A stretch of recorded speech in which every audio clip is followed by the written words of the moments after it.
Hi, welcome to the Collectible Show. My name's Aaron LaPedis, and this is a show all about collectibles, how to find them, how to take care of them.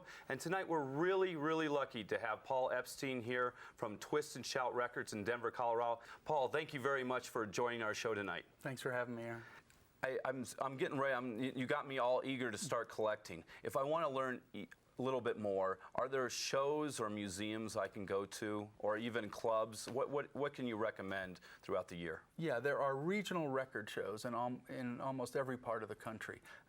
Here in Denver, we have them twice a year. There's a huge one in Austin. They're in back east, all over the place. You can find them. And these are great ways to go and see a bunch of records in one place and kind of get an idea for what people are getting for their records. Also, I would recommend investing in a price guide. The Osborne price guide, I think, is a very good one. I would take everything I read in them with a grain of salt. Often the price guide is written by a guy with a collection who wants his own collection to be worth more. But it's still a very good way to get an idea. My best advice to people is to actually find the used record stores in your town and start haunting them. Start going to them. Start figuring out what days they put out new stuff. Start trying to learn. And really, the way people should get into collecting is because they love music, not because they want to increase in value. I always tell people, don't collect anything that you don't really love. Well, that's good advice. What would you recommend of flea markets and antique stores? Have you been able to have any great luck going to places like that? Yeah, early in my career, before we had a lot of traffic in our store and I had to actually go out and find stuff, I had some great experiences in flea markets, Goodwills, secondhand stores, things like that.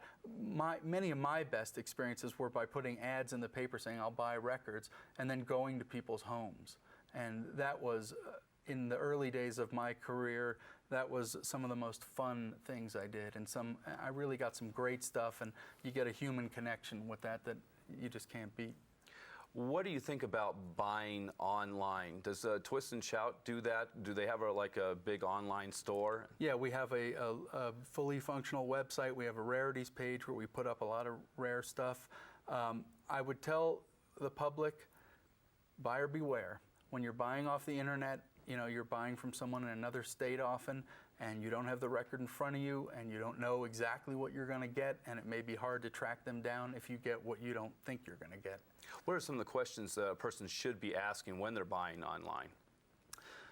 Condition of the cover, condition of the record, photo, if they can show you a photo of the label, so you can see that it is the original label.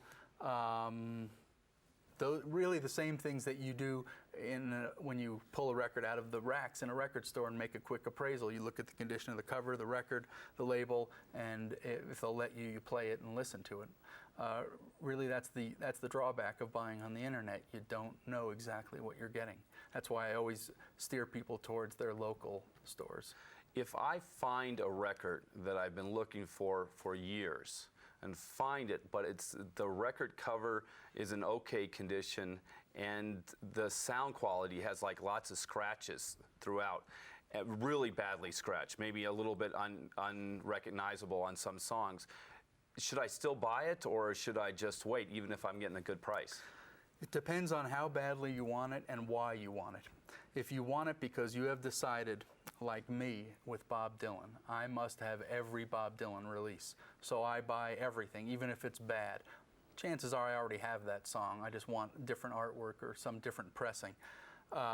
And for the collector, it scratches that collector's itch of, I've got it now. It's in my collection. And then you can start looking for a better copy.